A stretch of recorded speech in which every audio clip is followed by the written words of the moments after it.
Because the way I think about product market fit, by the way, in like a nutshell, I think everybody in the world is wrong in how they talk about product market fit. Is to talk about it as like a thing you achieve. That works if you assume that there is a constrained market, but product market fit is a lot closer to surfing a wave than it is to like climbing a mountain, right? It's like, have you picked the right wave? Are you able to ride it for now? What's the next one? Is it bigger? So it's like it's a snapshot in time. It's a momentary thing. Nothing more, nothing less.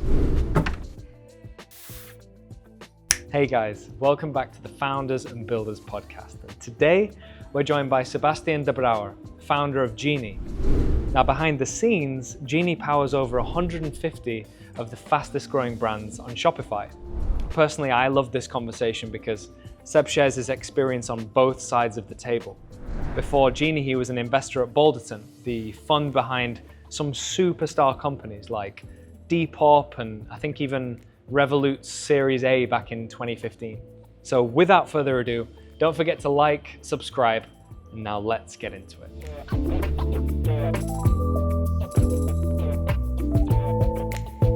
Seb, thanks so much for joining the podcast. Thank you for having me. I'm having an awesome time already. Awesome, man. So we've been together for the last couple of hours. Before we get into it, I'd love to, for those that haven't met you, what is the context that I need to understand the person that sits in front of me today? I wish my therapist asked the exact same question. It's a really good way to start a conversation. Here I am. Thank you. So I'm the founder of Genie. We have built an AI-powered platform that helps fast-growing e-commerce merchants manage their operations in a really intelligent way and get started really, really quickly. So we're like the core system in which they manage about 40-60% of their costs day to day. And I've been doing this for about 2 years. Before that, I was a VC for a while at a fund in London called Balderton Capital, which is a phenomenal fund. They spun out of Benchmark's team in Europe with a very artisan investing style, and they still sort of have that idea of being exceptionally good to founders and at the same time trying to back ideas that really matter. And so again, sort of spent a little bit over 2 years there. Before that, I started a company called ZenSpend. We were trying to build collaboration and analytics software around procurement. And it very quickly realized that our customers that weren't who we thought they were, and that the ones that we were trying to serve were not waiting for the kind of thing we wanted to build, but also that we didn't want to sell to them, which I can talk a lot more about. But selling to people in procurement is hard. And then before then, joined as an early employee at an e-scooter company, built out most of the supply chain and then corporate development until we got acquired. And then before then was a consultant at McKinsey. And I think the stuff beyond sort of like the CV restating, right? I think that the thing to probably understand me as a person is I really enjoy chipping away at problems consistently, and for those problems to be really impactful to people that I care about. And really, it's okay if they're second impression kind of problems. Second impression? Yeah, so somebody once told me this on a date years ago, and I initially took it as an offense, but I took it really good. She was like, "You're a second impressions person." She was like, "The first time I meet you, I couldn't figure you out. The second time, I did." I think the kind of businesses that I like to build or problems I like to solve are similar. It's stuff that is really important, but you need to kind of like scratch under the surface a little bit. And maybe it might require some work. And so I think that's really the thing to understand me, is like, I like stuff that you need to wrestle with a bit. Before you started building and you joined, the company that was then acquired by Bird, take us back to your time at, uni, and then you studied, I think, international relations before joining a consulting firm. There's 2 years in student politics in between.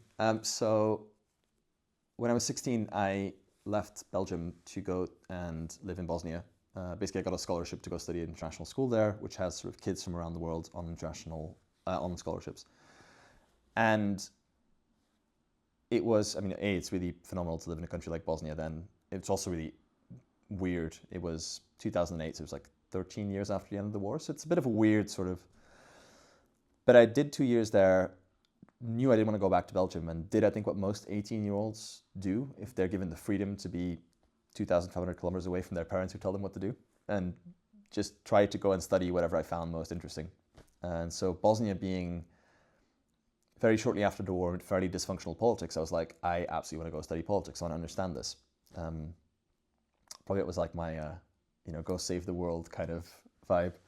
So I went to university, studied politics, was really lucky to come to the UK and really lucky to study in London because the UK system has fairly few contact hours and a lot of like individual work that you do. except if you're like studying medicine. But like most things are sort of, 6 to 8 hours of committed time a week, and you're kind of free outside of that.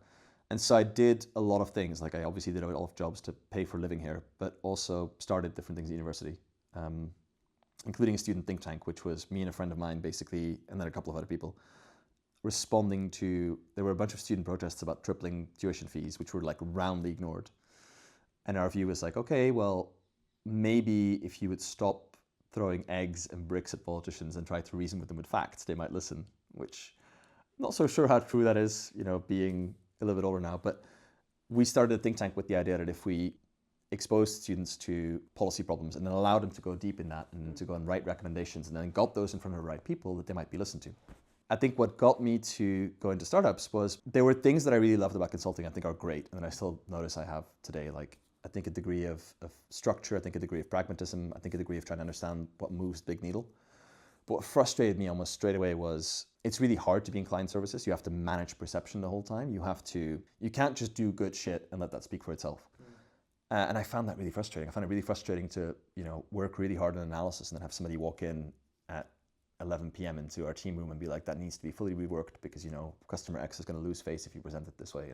I get driven by creating actual impact, and so that frustrated me. And so my way out within consulting first was to go and work in restructuring, because I told one of the partners that I worked with this, and he was like, well, just go and work in restructuring. We don't do decks. We just, work in Excel files, and we're incentivized in such a way that we're there for a longer time. We make it work for them.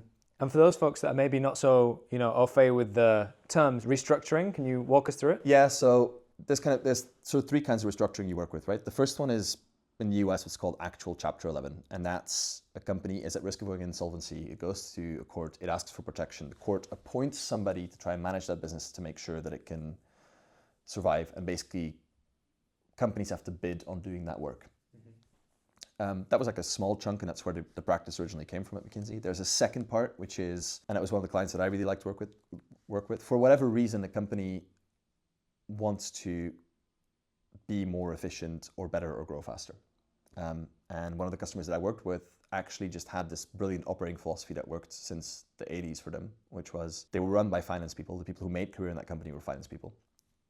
And so they were obsessed with free cash flow. And so they had this idea of like, when the times are good, free up lots of cash, like get really efficient, becomes a cash generating machine. So when the times are bad, you can buy up all these assets of people that haven't been ran as well. And you can just like build this empire.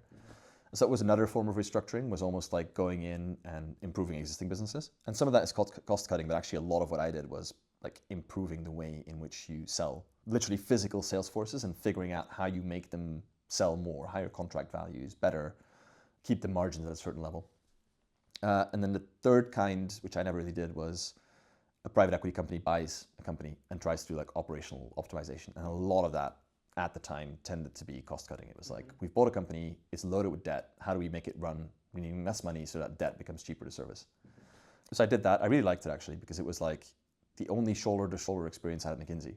You're there for 3-4 months, and people, they're not just becoming your friends, right? Like you're there with them. It's like this ruthless cadence, which we even now use at Genie. We're like week on week, we look at progress, we set goals, we track initiatives, we see where we're at. But it was great because the people you work with, I don't want to like use big words because it's not true, but it's like, I guess it's the closest corporate equivalent to being in the trenches with somebody, right? Like people want to deliver this big change. It affects throughout the organization. McKinsey's smart enough to combine that with a lot of like work on culture and creating winning cultures.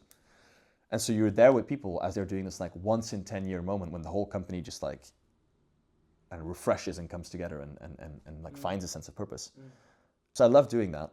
But yeah, went into tech because the guy that I started Think Tank with at university called me and he was like, hey, so he worked at Delivery Hero. He's like, my boss is going to jump over to join his e-scooter company, and they raised 55 million. I had no clue at the time whether that was a lot of money or very little money for a startup. He's like, you should come. And so I flew to Berlin. I met the guys and I was like, yeah, they were squatting the office of the VC that had funded them, and it clearly overstayed their welcome.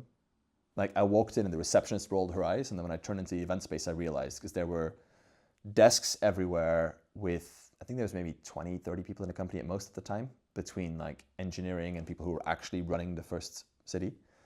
So like e-scooters on one part, like boxes with maintenance parts on the other, like an engineer kind of sitting on a corner on a screen, and then like the CEO had like made this sort of makeshift phone booth because there was one phone booth and it was being used the whole time for interviews with candidates. I was just like, yeah, I'm gonna do this. So I literally quit. So a little different from McKinsey. A little different, yeah. So I just quit. I was like, I'm coming. And that's how I ended up in tech. But I think the really great thing about that was every company you can join at an early stage, I think is a great opportunity because the learnings are just magnified and you have the ticking time bomb of cash or not cash, right? And you can take great responsibility and all that stuff. The amazing thing about Cirque was that we were in this space where we had to grow really quickly and it was a really complicated business. There was a hardware part to it, a technology part to it, an operations part to it. And I think I completely forgot the question, but I think how that inspired me to then come to Genie was the operations, both when I manufactured, but also in the very, very short time that I set up and ran a city. A lot of people that build software forget that, let me cycle back. The beautiful thing about software is you code logic into this and then it just like rinse repeats, right? Like as we speak at this moment, people are creating purchase orders in Genie and receiving them and updating their inventory and they are making sales and those sales are being booked and this happens automatically, right? The whole company could take a day off and this would happen. When you have an assembly line to manufacture something, when you have a warehouse where you are fixing e-scooters and deploying them, like people need to show up to work every single day on time and know what they need to do. And a lot of the world still runs on that. And a lot of people in tech don't know this. Like you start off as a software engineer working at Stripe, and then you start a billing company, and you want to make a billing company that sells to contractors. You probably have no idea that a contractor is on the road, taking phone calls, trying to book work, dealing with quotes that consist of multiple parts and gets lots of like requests for chargebacks, right? Because you've probably not done that. You've not seen, the guy in the white van at 6 a.m. making his way into the first of a bunch of works. But so that was also about Cirque, was we were growing really quickly. There was a lot to do. I didn't realize how quickly we were growing at the time. And I don't necessarily, revenue as well, but just like generally as a company, as things that needed to be done. But also it was a business that was like very tangible. And everyone that worked there, and I think this is a very, very big difference to McKinsey, is McKinsey works in 2-year cycles. So people are there and they're either at the beginning of a cycle and they're trying to figure out what they're going to do at the end of that 2-year cycle, or they're nearing the end and they're figuring out whether they're going to stay or not, or whether they can. But until you become a partner, nobody really has, a long-term mental investment. I don't mean like physical, but like mentally knowing I'm going to be doing this for a long time. We got into e-scooters and the company was packed with people who were like, mobility sucks. It needs to be fixed. E-scooters aren't the ultimate answer, but they're a really quick and easy way to get people to start sharing things. They're cheap to buy, they're easy to deploy, they're fun.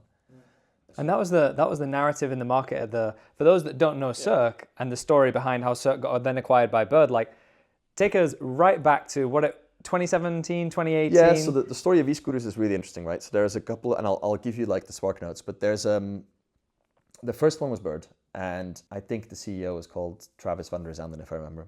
And he had been at Uber and then at Lyft, or the other way around. Lived in, I believe, LA.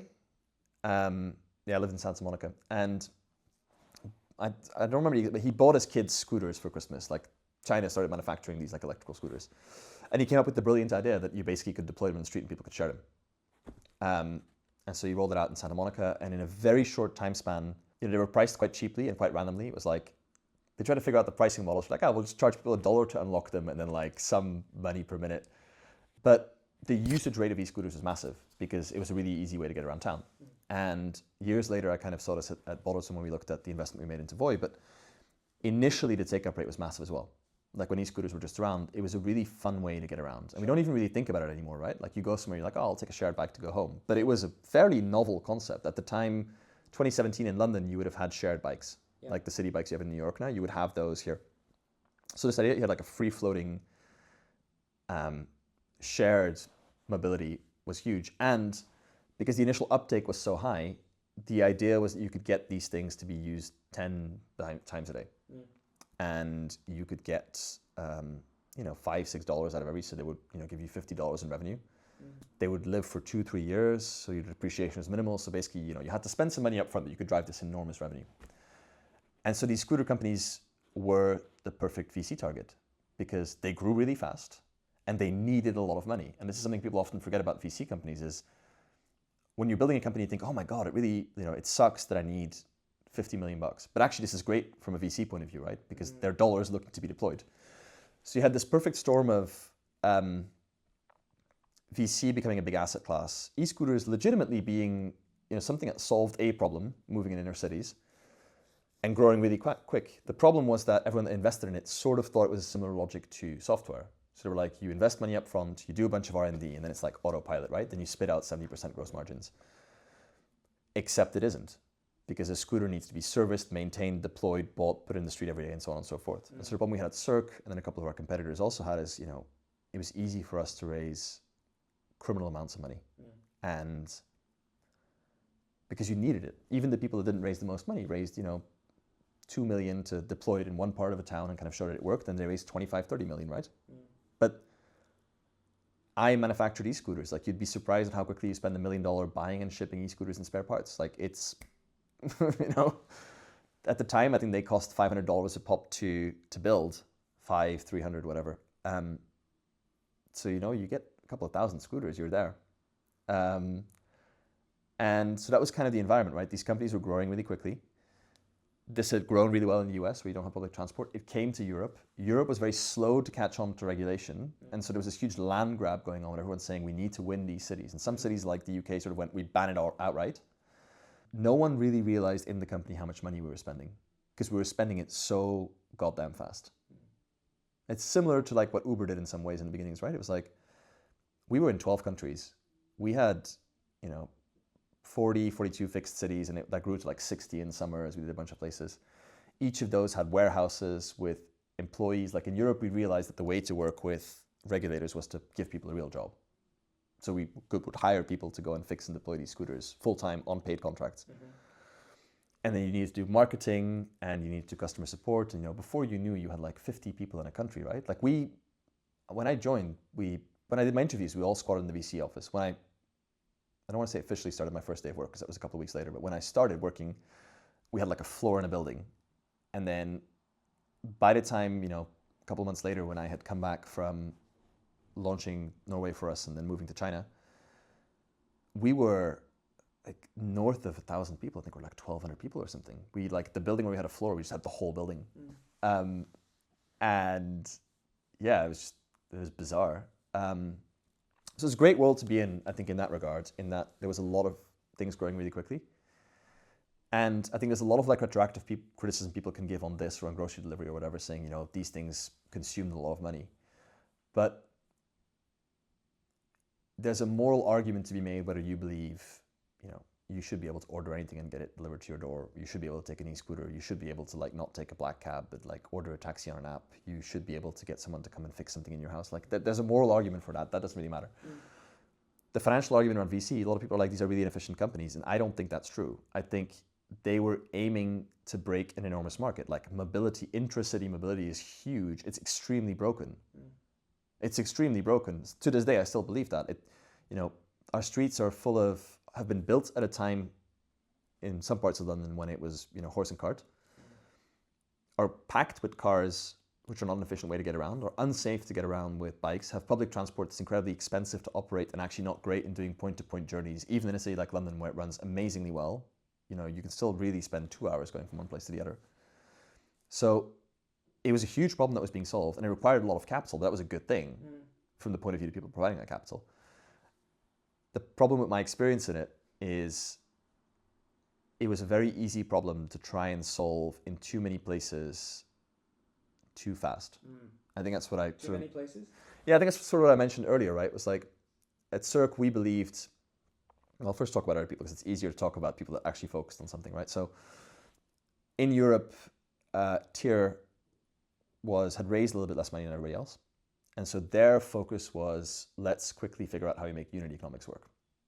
And unit economics are broadly a function of where you launch at that point. Like some cities, people will take a lot of rides, others they won't. Everything else, you can like optimize your warehouse operations a little bit and things like that. But like the big driver of unit economics is actually not the cost, that's pretty fixed. It's how many rides a day can you get. So Tier took a shortcut and said, we're not developing software, we're buying software. We're not developing scooters, we're buying things off the shelf. We're not getting permanent employees. We are going to launch in a bunch of cities, figure out which ones work, the ones they work, send more scooters, the ones that don't, like close. So Tier did that. There was another company called Dot who had these huge hardware issues. They were very unlucky. Everyone went to China and bought scooters. Like I visited our first scooter manufacturer. We found them through Alibaba, like when we first started launching, and it's variable quality, right? You don't know what they get. they were unlucky in that they ordered a large amount of scooters that had some form of defect, which meant that they needed a lot more maintenance. So Dot just got extremely good at maintaining and keeping scooters alive and like reducing basically the cost, like extending the time they lived and reducing the cost to kind of keep them in the streets. And then at Cirque, and then there's an unwritten rule that I think the other thing that's important in capital intensive industries is your actual ability to raise money. At Cirque, the problem that we had was that we raised more money than anybody else, but we also somehow had the idea that we had to do it all. So we had a huge tech team that was trying to build a really advanced app, but that wasn't like our main selling point. And at some point we ran with 2 different apps. We had a public affairs team that was trying to work with cities and I think it was originally at Void did really well, like work with cities to figure out how you fit into the cityscape, right? And we had a public affairs team doing that. We tried to manufacture our own scooters, which I did, and which was, phenomenally interesting, right? How do you build rugged, rigid hardware that is cheap to service, and what's the operating model you design around that and all that stuff? But we did that. And we're trying to raise a lot of money and trying to grow fast. We thought it was a winner takes all market. So we were just spending money everywhere, in every direction, after every initiative. And so I think what that taught me a lot was the need to, as a company, I think like try to pick battles. I think it's one of the YC mantras, but like you can really only fix one problem well at a time. And so it's better to, I guess it's part of the operating philosophy I now also have, but like I think the best companies reduce the surface area very much, but go very deep on that surface area. It doesn't mean they do one thing forever, right? But it's like they solve one problem really well. Super quickly from me. If you're enjoying this episode, please don't forget to hit subscribe below. Founders and Builders is a new channel, so it would help us massively. Okay, now let's get back to it.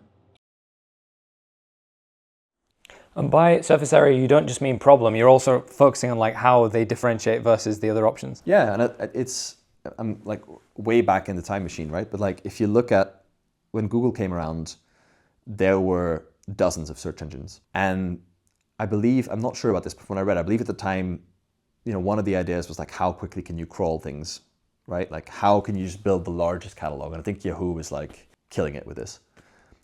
And Google's first surface area as a company was actually quite small, right? It was like, how do you get more relevant results? Not how do we index more, but like how do we categorize, understand, search, like just throw up really good results. And I think that's sort of the thing with a company is like, especially when you're building a software product, but also e-scooters, right? If you're building something up to a vision, as a founder, you kind of need to live in a weird parallel, you need an actual reality distortion field, right? You need to believe that there's something out there that can work in some way, even if it takes 50 steps to get there, and like why it's meaningful and worthwhile. And you need to be like an absolutely, an extremely dedicated person to that mission, which is one of the reasons I don't worry much about copycatting, because I think the best founders I've seen have this like huge vision on what they want, and then an extremely high fidelity on what it is that gets you there, which comes with like really deep familiarity with a problem, and are able to like switch between these perspectives the whole time. But that's the art of like conceiving a company, I guess, right? The art of building it, from what I think and what I've seen as like an investor, as somebody building companies, as somebody founding companies, is you win one battle at a time. And so you want to figure out quickly what the right battles are, and then when you pick out a battle, you want to like apply a lot of force to a small surface area. So at Genie, we figured out that time to value was the thing. We figured out 2 things really. We figured out, a bunch more by now, but the 2 things that we figured out was like, hey, there's a big buzz around building ERP systems, and we tried that too, but that's not, it's a bit of a misnomer, right? Because people look at this enormous 100 billion category and they're like, oh, the people that are winning it were winning it in the 90s, and their software is ugly and it's shit and it's expensive to implement, so we're going to build an ERP system. And actually, when you unpack that a little bit, it's a more complicated story, right? Because there are multiple reasons that the ERP market hasn't done what the CRM market has done, for example, and has grown, I think the CRM market 8x'd in the same period that the ERP market grew like 7-8% per year. I did this analysis for one of our fundraisers. So ERPs are, really expensive to implement, take a really long time, very rigid because they try to be a source of truth. They try to be your filing cabinet. They literally come from people digitizing punch cards. The concept comes from IBM digitizing index cards for agricultural companies, agricultural manufacturing companies in the late 60s. And as a result of that, they have a service-driven industry that serves really big companies. And so you can look at this and say, oh, we're going after ERP systems and they're massive, we're going to replace them. And you can find different ways of attacking that. And you can verticalize it. We're building ERP for X, we're this, we're that. Our take at Genie originally was we're going to make this no-low code. People can self-configure. We applied a lot of force to that surface area, but that surface area is way too big because an ERP system is, finance, inventory, people, production schedules.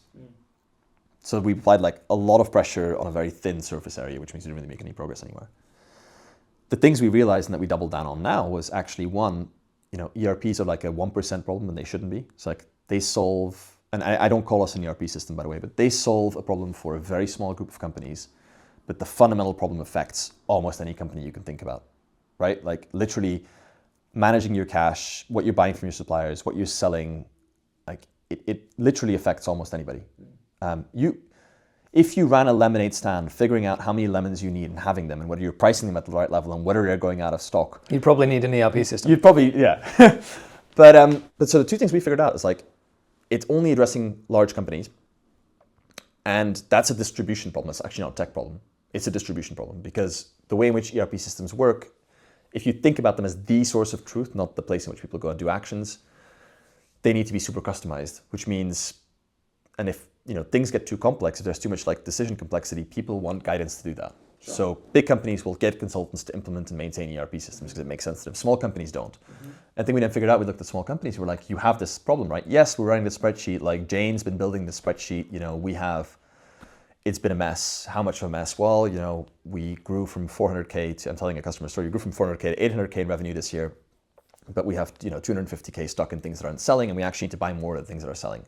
But we can't figure it out because by the time Jane's like pulled the things that we've sent to suppliers and seen where the shipments are and understood the sales and understood what we have in our warehouse, all that data is outdated and no one understands it.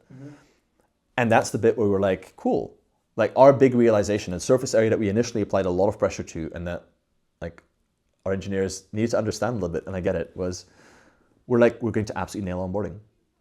We're going to get going in minutes. And I remember having discussions with my engineers which were like, why do you want to have a couple of features that you've done very surface level, like people just create a supplier record, and get them to the app as quickly as possible? It's like, well, that's the thing. Takes them 3 weeks to pull together his data. What if we make it 10 seconds?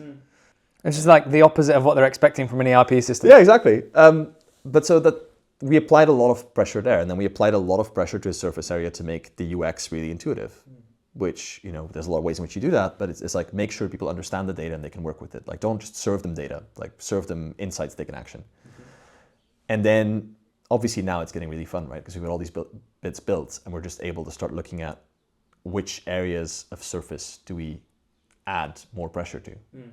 But building a company in my mind is still very much like have the grand vision, to some degree be flexible on it, to some degree be really opinionated on it, but then pick one battle at a time. Don't do what we did at Cirque and try to pick every single battle all the time. I want to go back to Cirque for a second, because I think of all of the industries you could have been in, this was probably the one that would have tested a business's financial discipline the most. And we haven't even got into when Cirque was acquired by Bird. So could you take us back to that place? Yeah. Like what you were thinking, what happened in the market at that time with the consolidation? There's quite a bit of M&A. Some of the players went out of the market. And what were the principles in financial discipline that you've then taken into? Yeah, I can actually talk about it. I never thought of it, so I can talk about how it's affected what we built at Genie and why and how. So if you kind of look at my story at Cirque, right? I initially go and launch a market, which is the most hands-on thing you can do. I mean, I'll save you the detail, but basically you're told a container is arriving in Oslo port in 10 days. You need to make sure that we can have scooters in the street in 11 days. Find a warehouse, find electricians, find a way to employ people, find vans, just get it done, right? So I went from that to being asked to go to China for a couple of weeks and staying a couple of months to deal with huge issues that we had in our supply chain and vehicle manufacturing and building out a team there. And, understanding that a factory is just constantly churning out products and that you need to figure out where you're sending it. And at any given point in time, you've got, several containers, several shipments, several things on the way, several payment milestones. So it went from like the very, here's how you run a market to here's this like long lead time thing that happens before the market. And then when I came back to Berlin, I sort of stumbled into building our corporate development team. And And that was suddenly like this super high level view of the business of, we are operating in, 12 countries. How much money are we actually spending? Are we spending it in the right place? How much money have we got left? Can we get more money? What do we need to show for that? And that was really difficult because at the time, for example, my friend was trying to implement an ERP system for us, but we were growing so fast that it wasn't even possible to understand what the data objects would be that we would be tracking, let alone like how we do this across 12 countries and deal with the accounting and everything else.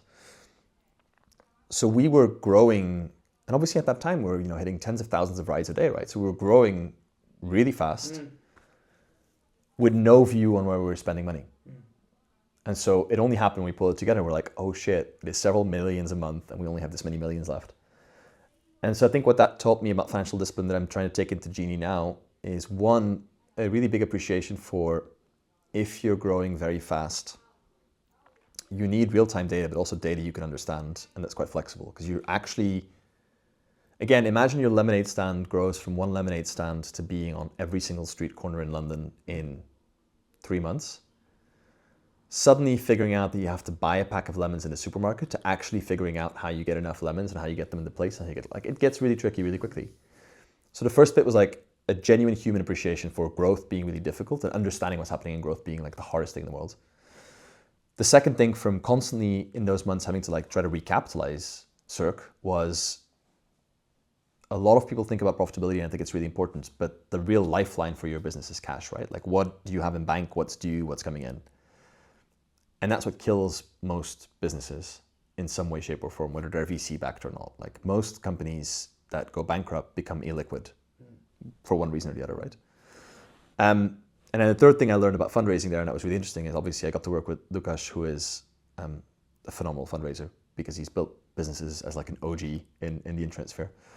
And I think what that taught me also going into VC afterwards was, it's very easy for builders to go into an interaction with a VC and think about it as a one-way power relationship. Somebody is giving you money, you kind of are beholden to them. And that's not really the case, because they're obviously giving you money to try and help you create a lot of value out of it. So they're kind of, trusting your judgment, but also, and I don't want to be arrogant with this because I don't mean it in an arrogant way, but like, when you bring somebody on board to build a business with you, you are in a way giving them the opportunity to be part of something that you believe will be really big, right? And so Lukasz really played this extremely well, where he genuinely believed that somebody would be lucky to be backing him and his team. And so I learned a lot from that in, running out of money and having to like freak out, and at the same time somehow like setting a really high bar for yourself on what needs to happen to fulfill the mission of this company. And I think that's how we ended up getting into an acquisition. Was a lot of the different players were talking to each other. Everyone was trying to figure out a way to be like stronger together in this market.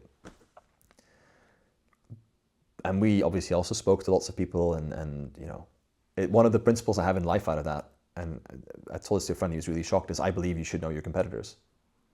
I literally believe I'm going to meet another company that's in our space, not a direct competitor, like next week for a beer, because it's, Lukasz and Frederick and Lawrence and Henri, like they knew each other. Because they were like on a, I'm sure they would say it differently, but they were on the same fight to change mobility, just, taking different ways into it. But so that's really what I learned about a business, was like being able to stay on top of your cash and at the same time mentally keep this like huge degree of operating freedom even when you're running out of money, because somebody getting on board with you is an opportunity for them to join you. If I fast forward a couple of years, like it still took me a solid year at Genie to actually fully embody that philosophy, because it's nuts. It's nuts to be, like on a human level, it's nuts to try and put everything you have into something relentlessly to try and generate momentum. But to know that momentum also literally, you go and look, my investors were laughing, right? Because from the first month that they invested in me, I would report back to them how much money we have and when we're going to run out, and about what that meant. And, it's a really weird mental thing, right? Because you need to almost be comfortable that like you need to burn money to create a fire almost. And then you need to run towards that fire and throw kerosene onto it. And I think Lukasz was exceptionally good at this. I think it helped with the acquisition. Because by the time we joined Bird, we had continued growing. Yes, we'd cut costs, but like we had continued growing. We were present in markets. We had like a degree of customer loyalty, I'd say there. We built our own hardware, like we kept sort of going at that. Yeah, I think that's a big like weird learning from all of that. Like, run to the fire. So I want to go back to the running to the fire and the kerosene analogy. You mentioned the dissonance that a founder may experience is you set a big vision that you have to outwardly and inwardly have super high conviction on to attract investors, to get people to join the company, to get customers, but then you have to be intimately aware of how this could fail. How do you hold both in your mind at the same time? It took me a long time. Honestly, it took me, I think anyone that sort of goes like, oh, it's easy is actually overstating it, right? Because here's my read on it, and I don't know, how true this is, right? But my gut feeling is that both the really big vision and the kind of sense of drive to build to it and like the deep awareness of your mortality, they all kind of hit your amygdala. They all in different ways are delivering you a lot of pleasure to think about or making you feel like you're sort of in a kind of fight or flight situation. And so it takes a lot of effort, I think, as a founder in emotional growth, at least for me, maybe other people have an easier time with this, right? But to keep firing this on, like I've had weeks when I didn't feel like I was firing on my big vision in myself. And that sucks, right? You speak to people in your team and they kind of notice, and you kind of speak to your investors or to customers. And like, I remember having a day in which I had 3 phone calls. And by the time I got to the third one, I was like, there's no way I can win this because I'm going into the call basically not convinced that I deserve to win this, right? Like how, and so I think that's the cognitive dissonance that you need to master, and that takes a lot of time, is be really fired up by something and be really realistic about the shit that's not going on, and kind of being able to be fairly equanimous about that.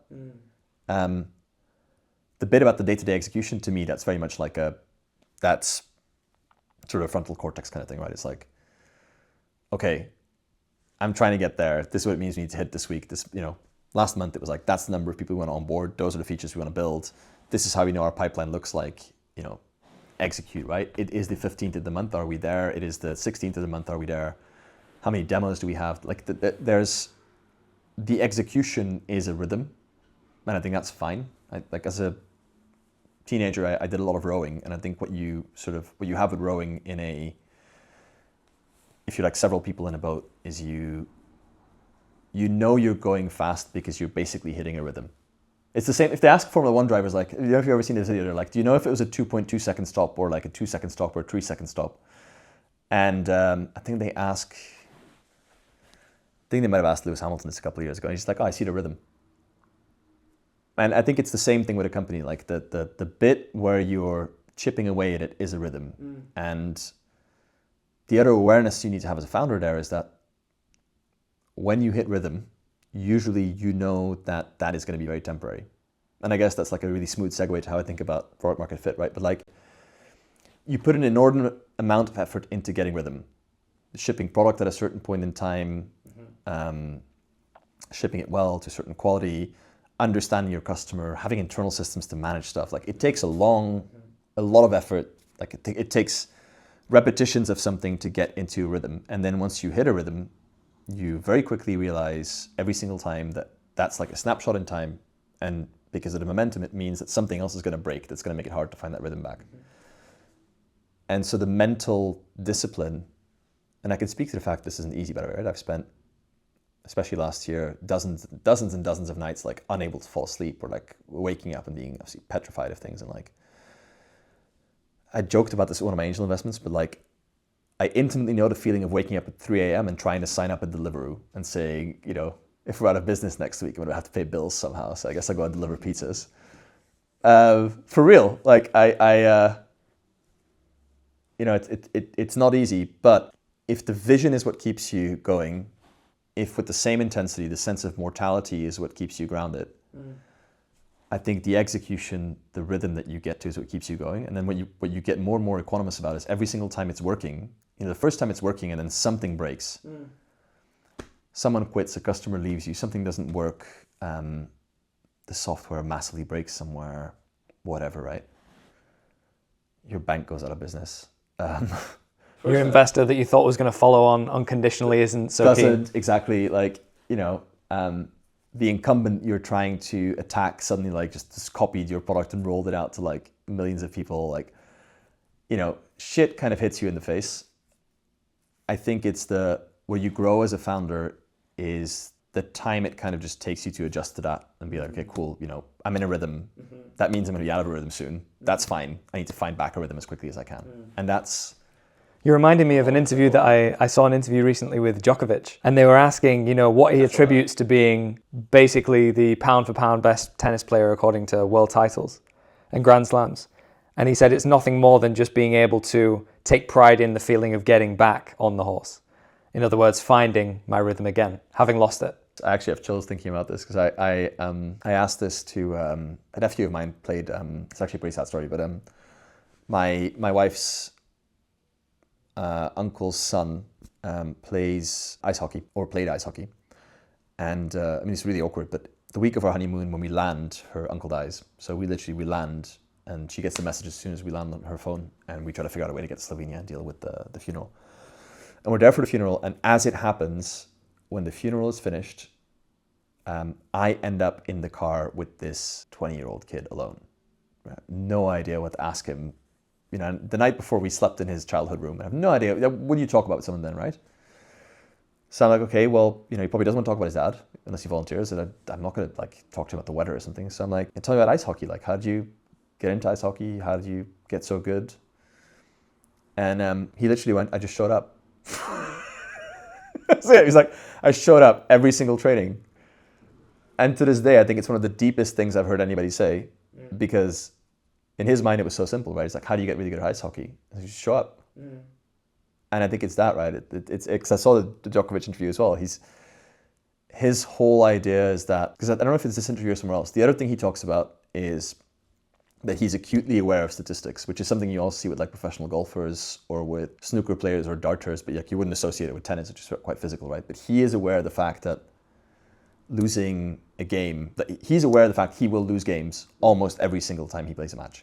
He's aware of the fact he will drop sets. He's aware of the fact that he will have early exits. And so he mentally bakes in a certain degree of setback and then just doesn't attach too much importance to it.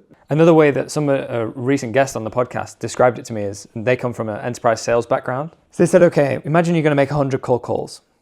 And from 100 cold calls, you're going to make one sale. Imagine the scenario. But that sale is going to rake in, let's say, $10,000 for your business.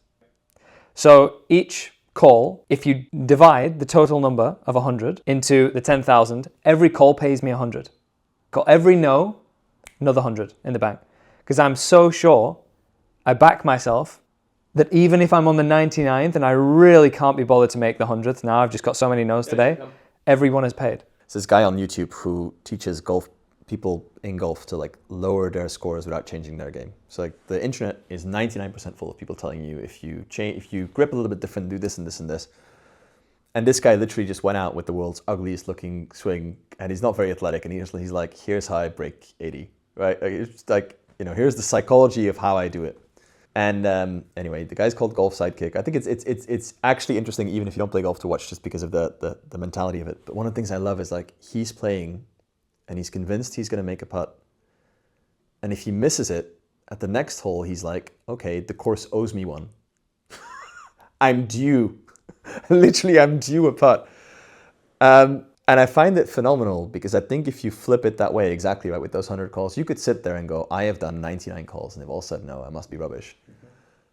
But if you're sitting there going, well, every no gets me one no closer to a yes.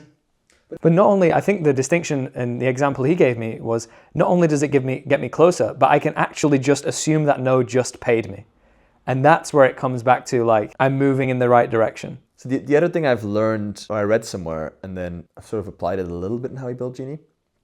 Obviously, we sell to SMBs, so the majority of almost all of our customers are inbound, and a lot of our conversion and contact with people comes from either us doing a working session with them to kind of help them get things set up in half an hour, go from 80 to 100%, or from customer support. I think customer support is we have this huge correlation between someone gets in touch with us and ends up paying. As a team, we tried to sit down. I think someone told me this. He was like, whenever you hear no in a sales call, you need to hear no yes, not yet, right? And so we kind of mentally go with this with customers, right? We're and I think our only exception to this is if people are really genuinely assholes, then they tell us no and we hear no and we're happy to hear no. And I think It's happened once in the history of a company that we messaged somebody and told me we didn't want to serve them. But if people tell us no, we're somewhere like, oh, we need this thing, it's a no. We just mentally chalk it down as a not yet.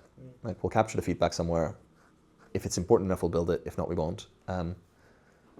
But they'll be back. The problem isn't going to go away, and they aren't suddenly. It's the benefit of where we're at, that we're building for people where the alternative is just really out of reach. They will be back. Like, the problem isn't going to go away. This is like such a funny discussion that I had before we got sort of to a semblance of product market fit, right? Because the way I think about product market fit, by the way, in like a nutshell, I don't think about it as, I think everybody in the world is wrong in how they talk about product market fit. They talk about it as like a thing you achieve. I hated this in VC. People are like, have they achieved product market fit? That works if you assume that there is a constrained market and there's a stationary situation where you just need to get to, like, have you climbed the summit of a mountain? But product market fit is a lot closer to surfing a wave than it is to, like, climbing a mountain, right? Both in the effort, like, you have to, swim up into the current and try to stand up a dozen times before you actually hit a right wave at the right time. You keep standing and you surf it, right? And then obviously right after you reach it, you fall right back on your face, back into the water, you go back again. So to me, the problem with product market fit is people are like, have you achieved it? And actually, I don't think that's the case. I think if you think about it, it's similar to riding a wave. It's like, have you picked the right wave? Are you able to ride it for now? What's the next one? Is it bigger? So it's like it's a snapshot in time. It's a momentary thing. It's a temporary equilibrium. Nothing more, nothing less. Investors would sort of ask us, and sometimes people on the team would ask, and we'd ask ourselves, like, are we actually building is like a painkiller or a vitamin kind of situation? And we're building a platform. So for us, it's like, it's really fucking painful because there's a lot of, I can't think of a good analogy, but like, we just need to build a lot of things that work in perfect harmony with each other before the whole thing delivers value. And actually, I believe a lot more and more software is becoming that way because the really easy problems in software have been solved to some degree. If you wanted to disrupt email today, you would need to build so many different parts that are captured in email, for example. Whereas I think if you built email in the late 90s, you just needed to make sure messages could be sent. But so we had a lot this question of like, are we actually building a painkiller? I remember somebody quitting and kind of telling me like, oh, I don't think this is ever going to work. Like, there's too many things that need to work together. Nobody's going to want to use this. And I think in my mind, what's kept me going is I always sort of felt like it's an if, not a when. Like, there's a degree of inevitability. You see the problem, it's legitimate. Lots of people have it. We're fortunate enough to be in a market where there are millions of people that's growing at like really high clip. Like, weirdly enough, Shopify's user base grew most in Europe in the last quarter. Before we go into Genie, I want to wind the clock back. Talk to us about the transition into VC. So you finished up your time at Bird after they acquired Circ in the e-scooter and mobility space. You joined Balderton, which is known for investments like Revolut and Depop, and on the B2B side, Contentful. Like, what did you learn about your experience there that has given you mental models or frameworks to understand, where to invest? You've done some angel investing also on the side. Like, how do you think about making good investments? Founders having deep experience in the particular problem that they are solving is actually a slightly overrated characteristic. I think you want to find founders that combine deep empathy for whoever they're solving a problem for, genuinely very deep empathy, being able to understand not just the problem that they're solving, but who the person that's solving it and what's worth to them and what. I remember like when I was talking to B2B companies, I liked it when founders would come to me and say, we are targeting Jack in sales with our solution. And if they were like, oh, he has a monthly KPI to hit, that would be like, okay. If it's like, for him to make promotion and become VP sales, he needs to do this, and it matters to him because he will come from this kind of background and be focused on these things. Like, to me, that was always a big green flag. So I think there's like, do you really empathize with a customer? I think there's a lot around like, are you able to get your head around a problem that is complicated? And I don't mean the problem is complicated by itself, but like, do you connect a lot of dots in a way that is obvious? Non-obvious, that is meaningful. And so I think back, for example, like, the third characteristic is actually, that brings me really nicely to Nicodatio, but the third characteristic is I think like, do you have it in you to keep going when it's rough? Like, I invested most of my time in sort of 2 years after COVID, and I felt like at the time. I had no issue with people having to make decisions really quickly on investing. I kind of felt like the issue was that we underestimated like the dogged determination to keep going. And I think that's a hugely valuable skill in a founder, is to be able to just keep going in against the grain because they see something really unusual and they see that with high fidelity, and because the thing that they see is deeply rooted in the kind of customer they're solving problems for. And so the thing, for example, that I loved with Nick at Atio was they had a really rough journey, right? He was a VC. He started a company trying to build a CRM system for VCs. That wasn't a great success.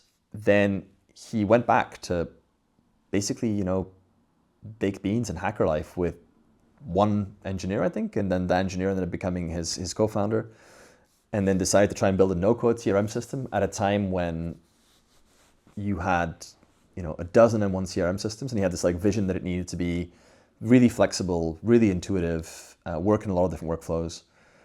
And then when he went out to go fundraising, obviously it was a bit like, you've built this other company, you've burnt a couple of $1 million, you have like a couple of pilots, but like, what's it really worth? And like, how are you ever going to win against Salesforce? But we're now 3-4 years later, and the core insight that Nick had is more and more valid everywhere you look around you, right? Because he was like, sort of the first principles thinking of like, what's a CRM? A CRM solves like information coordination and business process, right? People don't just go there to dump information. Like even if you're a salesperson, you dump information there because it helps you to advance the deal. It helps you to retarget people, helps you do whatever. And so his view was like, there's a lot of processes where people need to be able to collaborate and build automations on top, and it needs to be accessible to all kinds of people. And what you're seeing now is companies that are, Atio is huge, I think it's a hot company or whatever, but people build a lot of different things in Atio. They build recruiting pipelines, they build sales pipelines, they build fundraising pipelines, they can link different things to each other, they have automations to it, they built this platform that's like highly responsive. And so, not to kind of say everyone should be like Atio, right? But I think the kind of thing that you want to look for in investment for me is that, more than frameworks. It's like, to me, it's a lot, that person, are they determined? Are they really, really smart about what they're doing? Do they really, really get their user? And that's a hard thing to establish because, and then I'll kind of stop. But like the thing that I learned in investing is the things that are obvious green flags across all three of them, usually they're wrong. Because it means that you're intellectually lazy in assessing it. Because if the insight was that easy, and if the empathy was that easy, and if there were lots of people lining up behind it that are really determined and smart, then it would be done, right? But you need someone who's a bit like willing to look at something and go, yeah, no, I see that differently.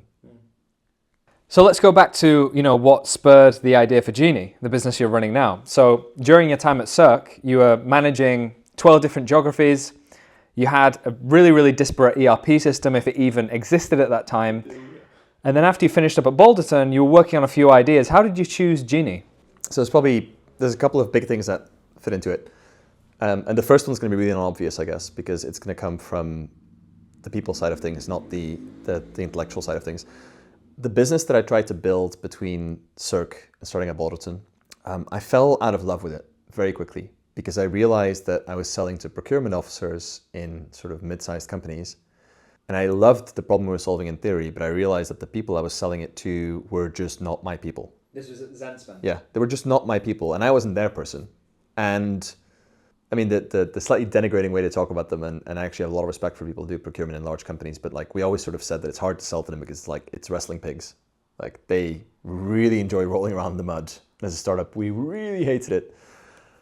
But I think the other thing is I realized that they were not my people. And I remember the exact moment when I was going to a party right before COVID at somebody's house, and the discussion we were having was like, what if you bump into someone that's a customer? And it was like, we will get out of the room. And so when I was at Balderton and I decided to start building again, the first thing that was driving me was like, I want to find, I don't care if it's VC backed or not, I want to find people that I enjoy building for and that I can imagine building and working with for a long time. And the thing I loved about, I obviously found a bunch of different things and a bunch of different ideas and I sort of narrowed it down to like wanting to work with entrepreneurs in the first place. And obviously, fiddled a bit with the time around things that you could do for tech entrepreneurs and SaaS companies that kind of felt a little bit like a lot of navel gazing because it wasn't very close to the real world. And the thing I loved about when I met people that built D2C brands was like they're phenomenal entrepreneurs, right? If I think about our first customer, Haley, like they are creative entrepreneurs. They tend to have a vision on the world that they really care about. So in Haley's case, she wanted to make extremely comfortable and well-fitting swimwear, because apparently swimwear often isn't very comfortable or isn't very flattering or isn't made out of great materials. And so I wanted to work for people that I really cared about. And it was very clear to me very quickly that there was something special about people building businesses online. Like time would just fly if I spoke to them. And then I discovered a couple of different problems. And I think at that point, it was a matter of, I was really trying to think about founder market fit at that point. And I'm sure there was like a lot of things that I learned in my career that kind of fed into that. But I was really like, I spoke to them and I figured out at the time there's a huge issue with marketing attribution. And, you know, this was like late 2021. And I was like, I'm not the right person to do this. I spent a bit of time on it and I was like, I theoretically get the problem, but really like, no, like you need to be a data scientist to fix this. That's not me. And then I found a big problem, and I guess it's becoming relevant to me again now, a couple of years down the line, right? But I found a really big problem about financing some of the big bucket costs in e-com. And in my head, I was just like, I am not a banker. I'm not going to be able to start a fintech and run a balance sheet. And I'm not that person to do this. But ops was great because, you know, it was one of those problems where if you asked people what was the problem and they told you it was operations, you'd be like, can you show it to me or can you explain it to me? They would just share their screen and be like, here is the spreadsheet, here is this ref error. And I remember this one person kind of going to me and saying, so yeah, what's the problem? He was like, look, I made this plan, I messed this up, I ordered this too late. The spring things arrived in summer. I was stuck with them with winter coming up and I had to make those orders and I was completely screwed. It's completely core to their business. Yeah, but I just showed it to, like, literally laid out the problem. And I was like, okay, well, I'm going to go and mess around in Airtable. And at least what I'm going to do is I'm going to build you something that's going to help you figure out what you should order and when, right? Like that's the minimum. And then I think when I'd done that and I built the Airtable and I gave it to this person, he was a bit like, look, you know, it's obviously, you know, too late to undo the damage I've done. I'm going to try to use it to think about what I'm doing next year. But that's when I was like, oh man, I love these people. I love this problem. I get this problem really intimately. Like the reason I could build something in Airtable in a couple of days is because I handled hundreds of purchase orders at Cirque. And so I kind of knew how they worked. And so that's when I was like, I should build this. I think the bigger step to me was then, you know, quitting and starting. Yeah, take us there. So it was just, I don't know. I think so again, it was a tail end of COVID, which was a good time to be in VC because I think during COVID, the big problem for that whole class of VCs that became VCs in that period, unless they, you know, in Europe, I guess like mid-level VCs, like where I was at, is it's a very network-driven industry. And suddenly you have to make deals really fast, but you don't have a depth of relationship with the people that you're dealing with because you just can't go out and get beers with them. Like, right? You can't meet them in person, nor the entrepreneurs, nor the other VCs. And so effectively what that turned VC in for 2 years, and I don't mean this in a disparaging way, but, you know, people were, right now, the people that I know that are investors are back to what I think they should be, which is people that have to form thesis about the world and about entrepreneurs and take their time to get to know them and build a relationship and convince them to buy. At a time when people were making investments in 48 hours, the role of a junior mid-level VC was basically a very well-paid BDR, right? You were doing 8 calls a day, and as soon as something smelled hot or seemed interesting, you had to jump on it and deploy money in as quickly as you could. And the rhetoric that was coming through VC at the time was like, Tiger Capital was deploying enormous amounts of cash. I will always remember this article that was like, Tiger broke VC. And the whole thing was like, Tiger broke VC because Tiger decided to not care about ownership targets, no strings attached, and like did a deal a day. And basically taking an index of B2B SaaS. Yeah, but I remember even at the time, someone sent this to me and said, yeah, Tiger broke VC. And I was like, if the way to break any industry is to drown it with money, I'm not sure that that is a winning strategy, even if your job is to provide money. Because if it was that easy, then, you know, the logic of capitalism would basically suggest that there would end up being nothing else but that in the world, right? If there was a magic bin right here in the street and I could just throw in 5 quid and it threw out 500 quid and I could just throw in 5 quid all day long, then before long there would be 9 million people standing around this bin trying to throw in money, right? Well, I think from what I read, but I'm happy to be wrong, their thesis at the time was like generally as an asset class, you know, early stage companies that had reached problem solution fit or product market fit were largely as an average undervalued. But they were doing it pre-product market fit as well, right? Well, that's towards the end of the mania, right? So where I think the Tiger and the SoftBank thesis to some degree made sense was to say, good companies grow fast, need capital. A lot of song and dance that later stage VCs do around their value add is actually not that important. The importance is, provide capital for these entrepreneurs. Like that, I agree with.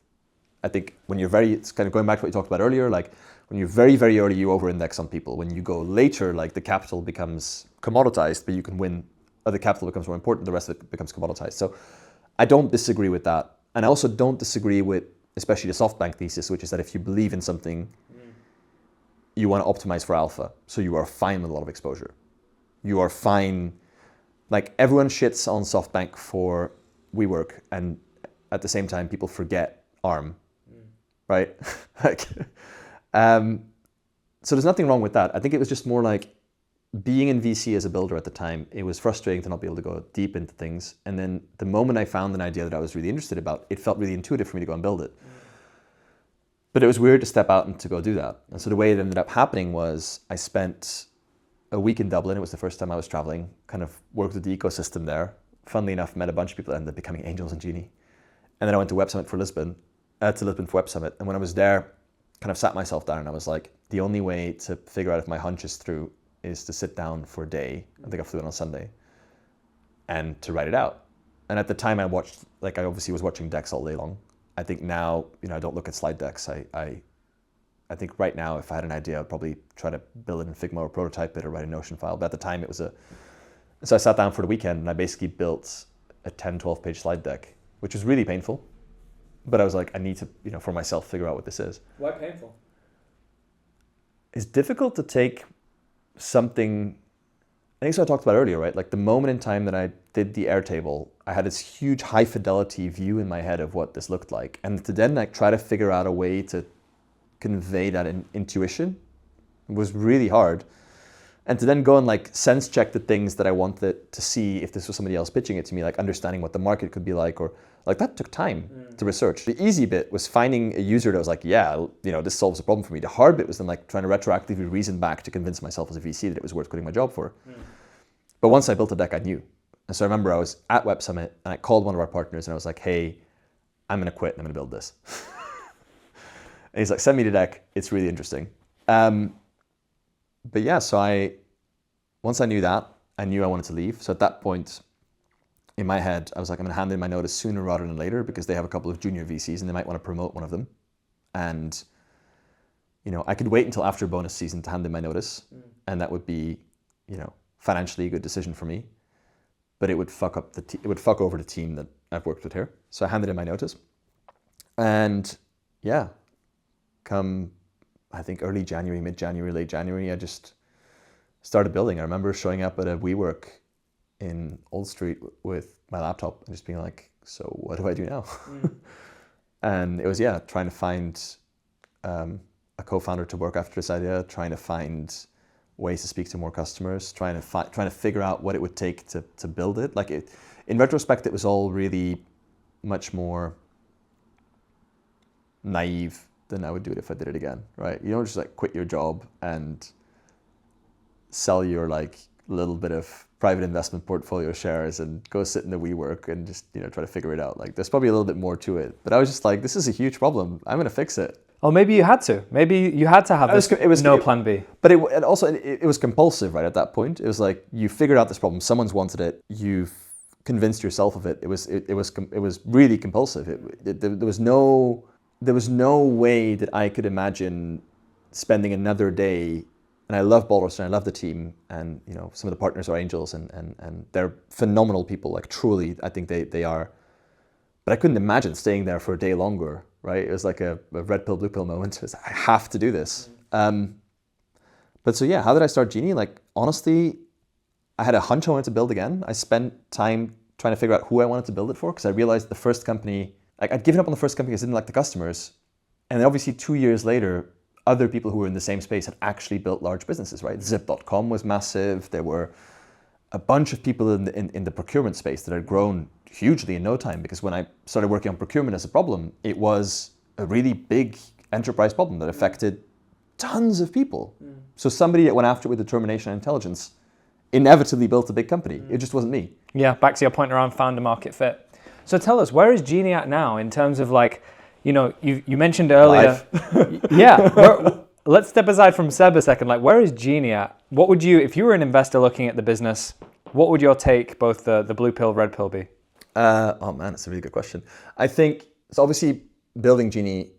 I always mention this, and I probably shouldn't, but like we pivoted, right? We started trying to build a no-code ERP system. We pivoted into building essentially an operating system for SMBs and e-commerce, where today we use AI to help them run their operations in a really smart way, and tomorrow we kind of want to make that a way for them to get fair financing as well, right? That's the nutshell of the vision, right? There's this huge $1 trillion industry in terms of GMV that has millions of people in it, that have core processes that are not fixed well, and that have finances that are in a terrible place because the outside world doesn't really understand properly how the risk works there.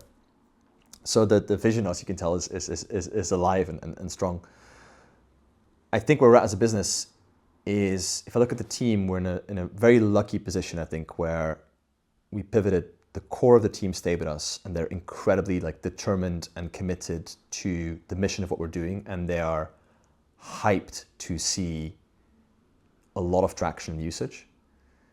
And it's almost like that feeling of we have been in the trenches together, and and it comes with a great culture, right? We were lucky enough to have a culture, even though we're a remote team, we have this culture which is very low ego, very big on rapid experimentation, very kind of no nonsense.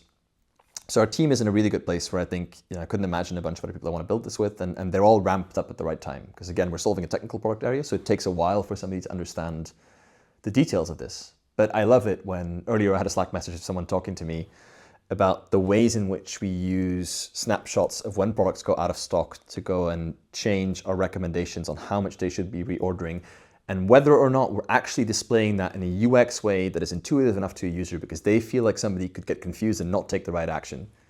And as stupid as it sounds, the fact that somebody who works on our team gets the problem, gets the user using it, and gets the philosophy how we build it is massive. And I think no one can take that away from any of us. I think in terms of product, we're in a place that we're very happy with. You can constantly make it better, but the core parts of it are there. People are using it. People are using it in the way we thought they would. For inventory management, kind of demand planning. For planning purchase orders, for making merchandising decisions, for managing their suppliers, for managing their paid advertising, and understanding what they're doing paid advertising on, for doing customer support and figuring out things that are going out of stock or when they're coming back. Yeah, people are using it in ways that we thought and ways that we wouldn't, which again is phenomenal. And I think I mentioned it earlier, but the usage rates we're seeing are just huge, right? I think last month people created, $1.2, $1.3 million of purchase orders. That was 295 orders that they created and sent to their suppliers. Somebody created 100 orders. There's 1,200 suppliers on our platform. We're managing millions of products and sales orders every day. It's kind of crazy because 3-4 months ago we had a Slack notification when somebody created a purchase order, right? And we had to turn that off because we're about to have to turn off the Slack notification we get when somebody completes a step in our onboarding process, because it's already at the point where it happens constantly and you just mute the channel. And if I'm not mistaken, your vendors, your customers, the e-com brands are really trusting Genie's recommendations for the most core part of their operations, which is what do I buy, when, how much, when do I pay it? Yeah, it's huge, and I think it's also, I guess, if you think about it for us, we obviously feel a really grave sense of responsibility, right? Not just keep the platform running, but it's we tell people what to order, and they put, real money behind those decisions. So I think that's what we're doing well. I think, without sort of talking about the numbers, but obviously, the first two things I talked about, right? A team that's really motivated and gets the vision, and customers that use this a lot. They're naturally translating into huge growth in revenue, huge growth in customers. Thankfully for us, really high customer satisfaction, a lot of recommendations, inbound, stuff like that. So that's the great stuff. I think looking ahead, there's a couple of things we're going to need to figure out. One is to physically keep growing at this pace, we need to find out how to internally optimize some things. Because it's easy to say you should grow 100% month on month, but having done this for 3 months at a time, 30 people a month becoming paid versus 60 is, it's just a difference in the amount of work you got to do. It's some things don't scale linear, right? Yeah. That's a big challenge for us. I think the other big challenge is, we've made this something that packs a lot of value very quickly. Obviously, at this point in time, we have to look a little bit at like, what value are we creating for who, and like, how do we adjust the pricing for that? Not out of like a sense of greed, but more out of a sense of like, if we prioritize working on certain things, we need to make sure that it's sensible to do that. And then I think the third really big step for us is we now have all this proprietary data that we can use to basically provide better products, better financing, better insights for people that use Genie to run their business. And now we need to go ahead and build that, right? The first hard thing was build something people wanted. The second one was like, help them get this really rich data. And the third point is like, how do you now use this data to build this? And so as an investor to red pill, blue pill, I think is the red pill the one? The red pill is the one you take when you like see the world better, right? I think red pill is actually if you want to see all of the reasons it could go wrong. Yeah. Okay. So I think the blue pill argument for Genie is obviously I would think that, right? But I think it's really simple, right? Enormous, fast-growing market, really universal problem. Lots of people using it. Lots of ways to continue creating value. And it would have taken some iteration and some capital to line up all these different things. But that's fine because there's this like, huge uncharted territory, and it's difficult for anybody else to do in a sense. Not because it's hard to build software, but because it's hard to build such a vast contextually aware platform. That's the blue pill argument. If anyone believes that, they should wire over a couple $1 million. I can provide... Are you guys raising it at the minute? No, I can provide our Venmo link, nevertheless. But I think the red pill argument is different. The red pill argument is, is if you focus on all the things that I think are like, that's what I was talking about earlier, if you just try to look at like obvious truths, right? Like we're selling to SMBs, there's a lot of them, but they're hard to service and they don't pay a lot. I love the argument I heard last year, which is like e-commerce is dead because e-commerce had like a slowdown quarter after, in mid 2022, e-commerce was only up 4% year on year versus 2021 and 2020. And people were like, e-commerce is dead. And I was like, no, it just like went from, 12% penetration to 19% of commerce penetration in the US in like 6 months. That isn't going to happen again. But I think that would be an argument, be like, e-commerce is slowing down. I think another one would be like, well, you're never going to graduate to serving bigger businesses on this. And then the usual really crap arguments you can get, right? Like, why doesn't Shopify do this? Why doesn't Xero do this? Why does? And I think if any argument is why does X not do this, then you should not be investing in startups because X can always, like, big company, this could always do something. The reality is they don't, or if they do it badly, or sometimes they do it right. But it's like going to Revolut and saying, why do you think NatWest isn't going to be doing, an FX-friendly card? Well, a lot of the times they're just focusing on protecting their own revenue that they've got. But so, yeah, I think the red pill argument is obviously there. I think the reason it's really wrong is a couple of things that we've realized, right? Like one is inventory is this massive asset. It's not a liability. I think the second one is we realized that the problems of big companies are the same as small companies with just more data sources, which basically means if you fix the way in which somebody addresses that problem, you actually can then you can bake in that additional complexity afterwards. You mentioned Peter at Atio. I'm sure they're seeing similar things. Yeah.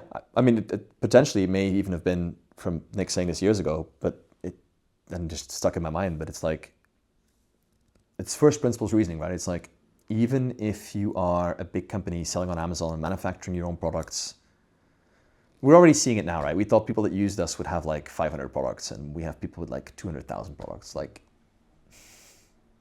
yeah, anyway. As you can see, I'm not a big fan of the red pill argument, but I appreciate it exists. So I want to switch it up. For the last 5 minutes, Seb. Let's go. We're going to go a quick fire round of questions, okay? Nice. First one, what, if any, are the books that have shaped your thinking or inspired you? I'll keep this short, but because I know we spoke about this before, but I think there's probably two big things that shape the way I build companies. The first one comes a lot from Stoicism, and it's basically this idea of being able to, I guess, take a step back and be very self-aware of what you're doing and how you feel at the moment that you're doing it. Where I think meditations has been super useful, as from Marcus Aurelius. I think physically meditating also helps. The second one, which I happen to have here, which I think is phenomenal, is the design of everyday things. And it's something that I give to a lot of people. And I think the reason it's a really good book is we're all kind of conditioned to think about design as aestheticism, and what this book teaches you is that design is actually functionality. And I think once you make that mindset switch, especially when you're building a product, it's really powerful, because you suddenly really start thinking about the way something looks, the way something works, the way something solves a problem is what packs a lot of the value. And so I think this is really great. There's obviously a ton of phenomenal business books that get plugged all the time. But yeah, to me, it's that. Get on top of yourself and understand why things work the way they do from a user's point of view. I've heard many of my friends that are not from a design background at all. It's a great book. Reference to this book. Second question of the 3 from the quickfire. What would Seb today say to Seb if he could have that conversation 5 years ago? I'd probably tell myself actually at that point in time, it's not your money.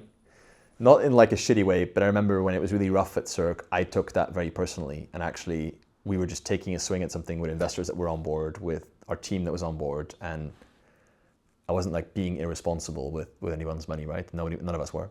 If I took myself 10 years back, I would tell myself to skip corporate.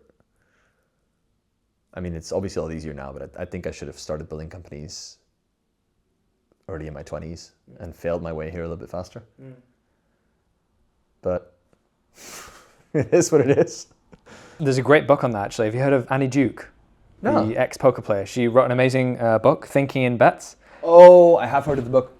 Based on this conversation, I think you're going to love it. Leo and I were speaking about it. So Leo, for the folks that don't know, is the person that connected me with Seb to have this podcast. So thanks so much, Leo, for setting this up. Former founder of Bylank, and absolutely phenomenal human being. Yeah, and Leo also mentioned that he's read Quit by Annie Duke. I would love to have Annie on the podcast at some point. I know she's got her own ventures she's building at the minute. Let's make it happen. Yeah, she's incredible. But Quit is talking about this, how do you know when you have enough information, and that our brains are wired intrinsically to overweigh the downside of a certain situation that we're in without looking at the potentially infinite upside that could happen. And then we talked about earlier this notion of the two-way versus one-way doors, and that we, cling to emotional safety rather than venturing for the, global upside, if you like. Yeah, I think that's very fair.